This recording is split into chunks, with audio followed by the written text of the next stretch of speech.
আন্তর্জাতিক বিভিন্ন মিডিয়ামে এবং বিভিন্ন অফিসিয়াল অর্গানাইজেশনসে এদের প্রশংসার বাণী শুনি, তখন আমার বুক ভরে যায়, আমার মাথা আকাশ পর্যন্ত চলে যায়। ওনার এটা ডিউটি। এবং ওনাকে আমি শুনলাম, আমার হাসি পায়। আপনি যদি একজনকে বলেন সে ভারতের দালাল, আর তাকে যদি বলেন সে পাকিস্তানের দালাল, either he's a double agent or you are a foolish dumb, you are an idiot। 60 উপরে, 60 প্লাস মাইনাস। আর এই যে সিন্ডিকেট যারা এনসিপি করেছে, হ্যাঁ, আন্দোলনের হিরো নাম দিয়ে, হ্যাঁ, কিন্তু এরা আসলে একটা কু করেছে, একটা কু করে ক্ষমতা দখল করেছে। সালাউদ্দিন সাহেবের ব্যাপারটা আমি একদম ক্লিয়ার বলি, উনি যখন ওই গাড়ি নিলেন আমরা কিন্তু ওনাকে সমালোচনা করেছি, কিন্তু উনি সঙ্গে সঙ্গে as soon as he got the information, উনি ভাবছেন ওনার পার্টির লোক ওনাকে ওটা চালাতে দিয়েছে। তা না, ওনার পার্টির লোক নয়। উনি যখন শুনলেন যেটা ওই ধনী লোকটার আসছে, তখন উনি কিন্তু ওটাকে রিজেক্ট করে দিলেন। দি পয়েন্ট ইজ দ্যাট যে এটা কি হাসনাত আব্দুল্লাহ তার প্রাডো গাড়িকে ছেড়ে দিয়েছে না এখনো চালাচ্ছে? এই যে ব্যাপারটা আপনি চিন্তা করে দেখেন, যাদের রিকশার ভাড়া ছিল না, আমরা দেখেছি তো বিভিন্ন খবরের মধ্যে এগুলো কিন্তু ক্লিয়ার কাট, তারা হঠাৎ করে এই জিনিসগুলো যে গ্রহণ করছে, এদেরকে আমি কিভাবে বিশ্বাস করতে পারি? এরা কি নতুন বাংলাদেশ আনবে? তো এদের কাছে কেন সেনাপ্রধান আবার আলোচনা করতে যায়? এদের যদি এত বিতর্কিত হয়। হাসিনা আক্তার সেনাপ্রধান is a very nice person, I will tell, মানে আমি এতদিন কিন্তু ওনার সম্পর্কে কমেন্ট করিনি।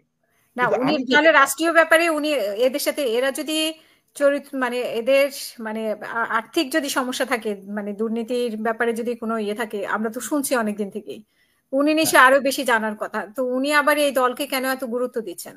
না না, ওনার আমি গুরুত্বের প্রশ্ন বলবো না, ওরা মানে one has to be open in discussion. যে এই যে দলটা এনসিপি, এই দলটাও কিন্তু একটা স্টেক হোল্ডার। এখন উনি বিশ্বাস করলেন কিভাবে এদেরকে? না না, আমাকে 2 মিনিট সময় দেন, আমি ভূমিকাটা করে নেই আগে।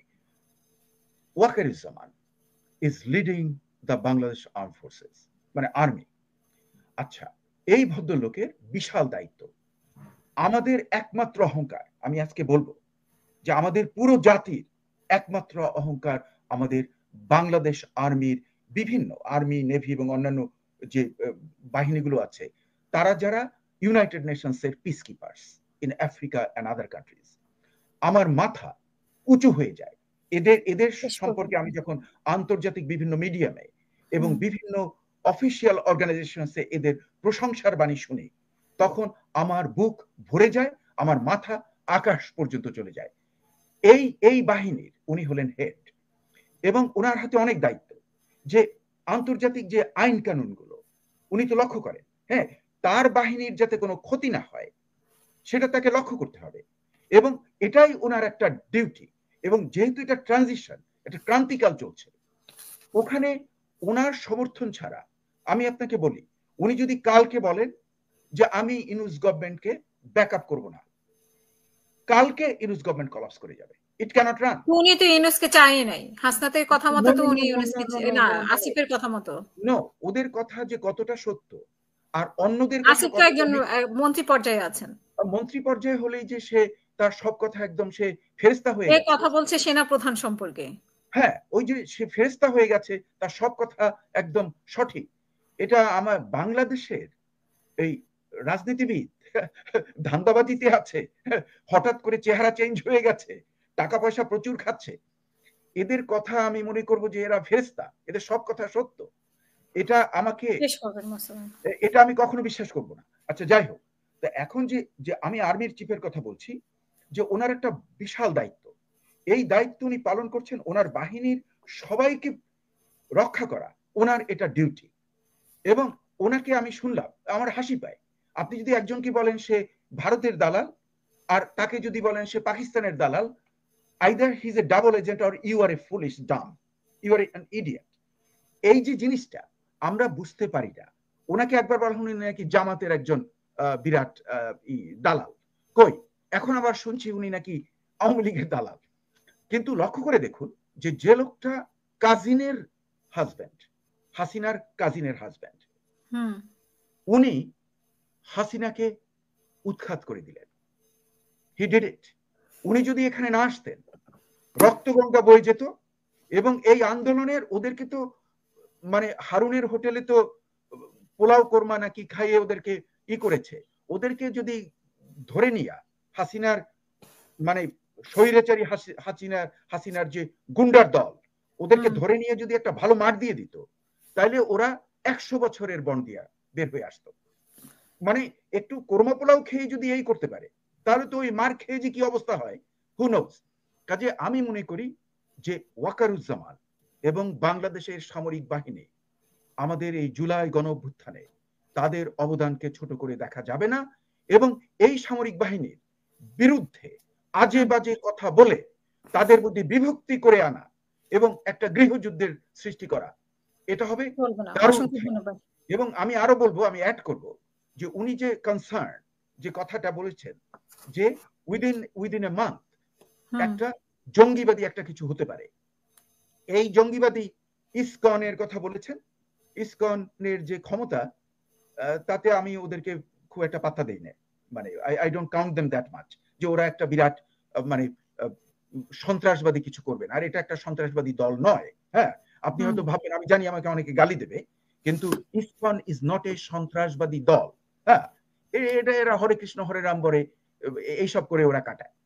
দি point which I am making, যাদের কাছ থেকে মেইন ভয় সেটা হলো হিজবুত তাহরির এবং অন্যান্য যে সংগঠনগুলো আছে, জঙ্গিবাদী জিহাদি গ্রুপ যেগুলো আছে, তারা যদি এই 1 মাসের মধ্যে কোনো কিছু করতে চায়, তাহলে এটার তো পুরো দায়িত্ব জেনারেল ওয়াকারুজ্জামানের কাছে। অসংখ্য ধন্যবাদ। সাবধান হতে হবে, কারণ এরাই কিন্তু যদি গৃহযুদ্ধ বাজিয়ে দেয়, তাহলে কিন্তু আমাদের বাংলাদেশ হয়ে যাবে সিরিয়া, এটা হবে ইরাক। এবং দেখুন, আমার কোনো আত্মীয় স্বজন খুবই নেই, আমার আপন আত্মীয় যারা, হ্যাঁ, এরা কিন্তু বাংলাদেশে কেউ নেই। আমার অল্প কয়েকটা বন্ধু বান্ধব আছে, তারাও যুক্তরাষ্ট্রে, most of them England, Canada and অস্ট্রেলিয়াতে। The point I am making, যে যেখানে আমার জন্ম, যে দেশে, আমার কোনো ব্যক্তিগত স্বার্থ নেই। I tell you, I am not interested about anything. I am doing damn good here in United States of America.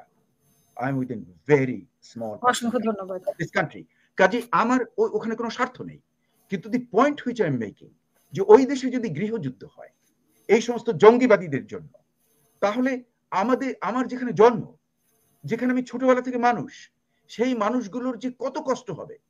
মানে বছরের পর বছর আমরা যেটা ইরাকে দেখছি, হাজার হাজার লক্ষ লক্ষ লোক মারা যাবে, না খেয়ে মরবে, দেশান্তরিত হবে, কোথাও ফসল হবে না। এই যে জিনিসটা যাতে না হয়, সেই জন্য বিশাল দায়িত্ব হলো জেনারেল ওয়াকারুজ্জামানের কাছে, এবং উনি ওটা পালন করছেন, এবং আমি ওনাকে সাধুবাদ দিচ্ছি। এবং সঙ্গে সঙ্গে যে আমাদের কাজী মুনিরুজ্জামান মুনির রয়েছেন, আমি ওনাকে ধন্যবাদ দিচ্ছি যে আপনারা কিন্তু খুব ম্যাচিউরিটি দেখাচ্ছেন। You are showing maturity.